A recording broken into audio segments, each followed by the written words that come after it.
Good afternoon. Today we're talking to Trevor Ehrlich with Ehrlich & Sons. We are looking at a pad that's going to hold a 100,000 gallon water tank. Hi Trevor. Hi. So tell me a little bit about the pad. So yeah, this is just a ring beam that we're building for a 100,000 gallon water tank, and it's just a ring, and the tank actually sets out here in the middle, and that kind of holds the pressure in. So 100,000 gallons, pretty big. Okay. And then yesterday you were saying that then they put some sand on the bottom here? Yeah. This will get backfilled with 4 to 6 inches of sand. Okay. And how big are the trenches? It's 16 inches deep by 18 inches wide. Okay.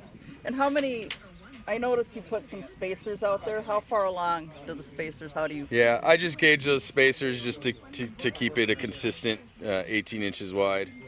When we put the concrete in there, it always kind of wants to expand and blow out. Okay. So we do our best to kick it and not have that happen. All right. And then the rebar. So you're putting rebar in, and how far apart are the? Yeah, those cages are a foot on center are the stirrups, and it gets 4 continuous bars that the stirrups tie to. So it just creates like a skeleton. Okay. Structural. It's a lot of rebar. That is a lot of rebar. And then I would guess that we're in California, so you have to build to earthquake standards? Yep. Okay. Did you ever have to not build to earthquake standards? Yeah. I built a lot in Utah. Okay. And what's the difference? Well, California's got a lot more rules and regulations. So you put more rebar in here than you would in Utah? Is that the bottom line? Yeah, it just kind of depends on how the architect draws it. Okay. All right. Yeah. And then I was noticing that you've got this board here. Yeah. So how did that work? We kind of use that as our gauge to set all of our stakes. Okay.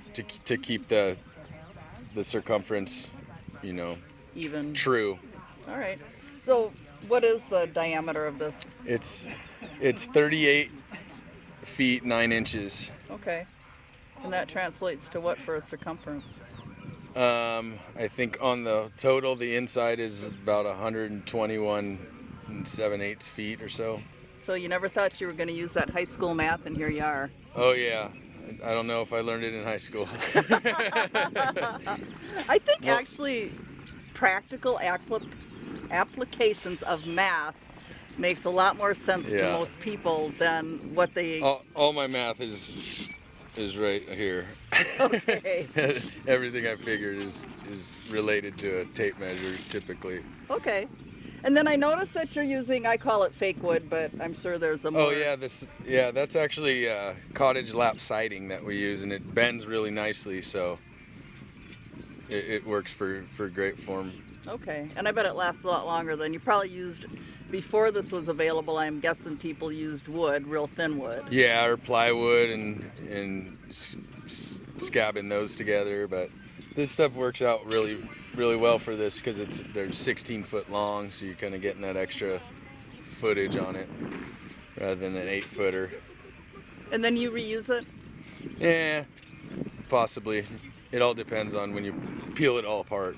Okay. So this all takes 3-4 days to put together, and then we'll pour it in about 4 hours and forms come off.